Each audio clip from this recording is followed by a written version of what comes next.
Am I recording now? Yes. Whew, that is great. Okay, so, here we go.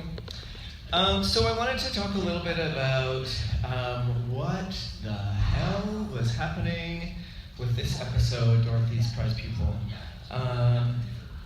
We see Mario Lopez, character Mario Sanchez, get kind of, there was like a lack of kind of awareness and then consideration for the implications of kind of outing this person's citizenship status, or this character's citizenship status through Dorothy kind of entering him in a contest without his knowledge or consent. And that is a thing that I think now in hindsight we see that action and be like, what was she thinking? Like, obviously this is a thing that wouldn't fly.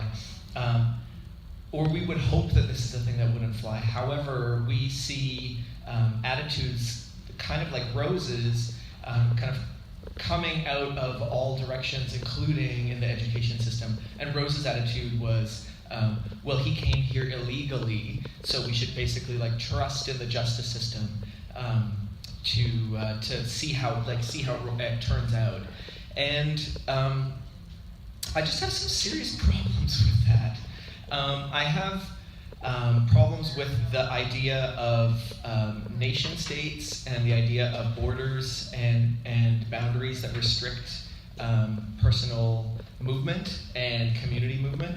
And I think as people that are settlers here in Canada, of which I am one, it's a particularly kind of fucked up dynamic when we think about, so like the prize that I gave earlier of the 2 zip ties, so that someone could do like a home bondage scene around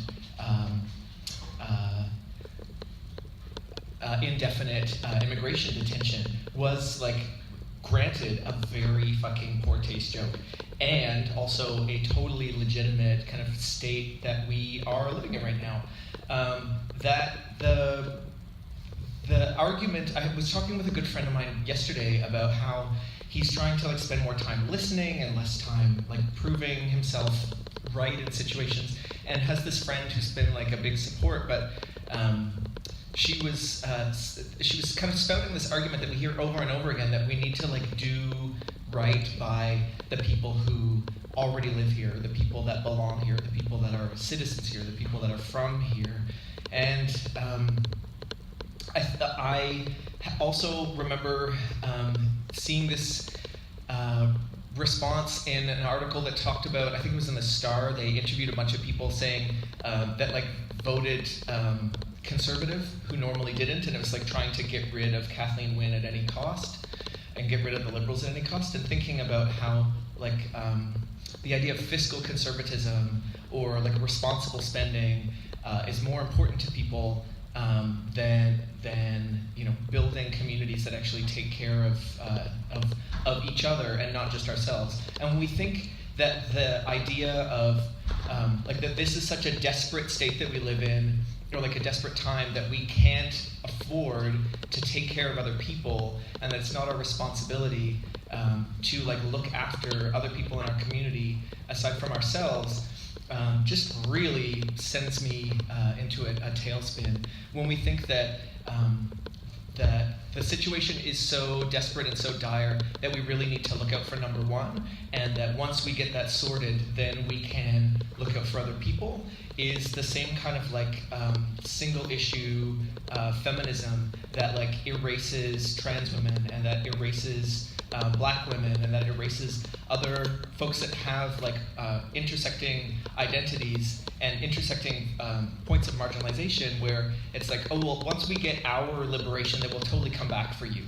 And we see that with the LGBT community and the way that the movement has kind of taken on the right to marry as like the fait accompli, you know? It's like, okay, now we will do all of this, like the white gay movement will do this thing where it's like, okay, we'll just get the right to marry, and then we'll come back and we'll don't worry girls, we'll like fix everything for like trans people, and then we'll do the stuff around like citizenship and all of this, like all of the other things that were also issues a a while ago and now are just kind of like left on the table, or the intersectional issues which are now seen by like more mainstreamed white gays as issues that are dividing our community, whereas these are actually members of our community that we who hold more social power and more social capital have decidedly left behind.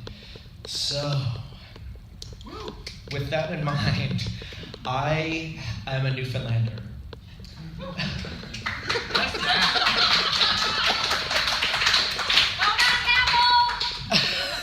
What's that? Right, Beaumont Hamel. Oh my God, do we have to do a fucking history lesson? Because I actually think that. So this is the complicated situation that I find myself in. Is identifying as a Newfoundlander over identifying as a Canadian.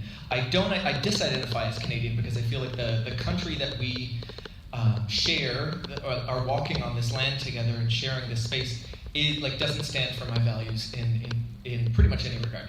I feel like we could do so much better, and there are lots of people that I share community with that share my values about like looking after each other and moving with autonomy and respect and choice and access to education, access to information and access to like services that we are also paying for because we're paying taxes with everything that we purchase, just as an aside.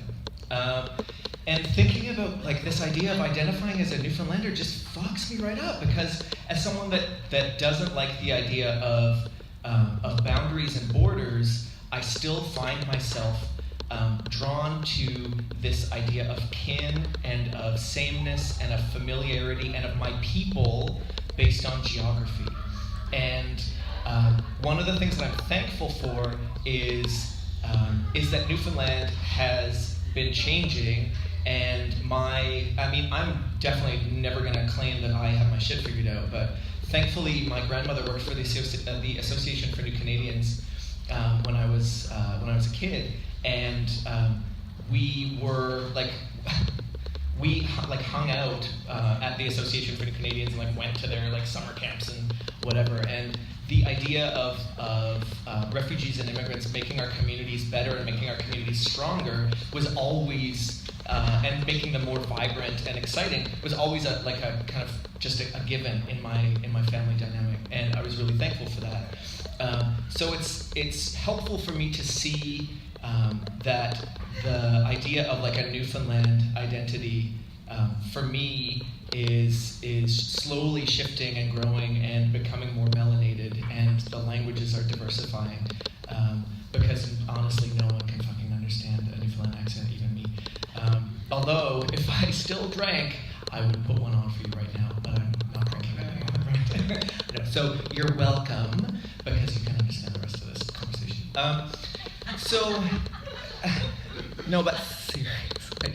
So it's but that's a real thing. It's like thinking about how we reckon with having having people that we feel connected to and close to because we share a kind of a geographic and a spatial understanding of the world. And I think that there is something so unique about the landscape and about coming up on the land and relating to what land you grew up on, and that, or where you spend time on, and that influences who you are, how you see the world, how you move through the world, and that is a kind of thing that just makes me want to do that that romantic movie thing of when you look up at the stars and you'll see the same stars as me, because there are so many. My arm is getting tired.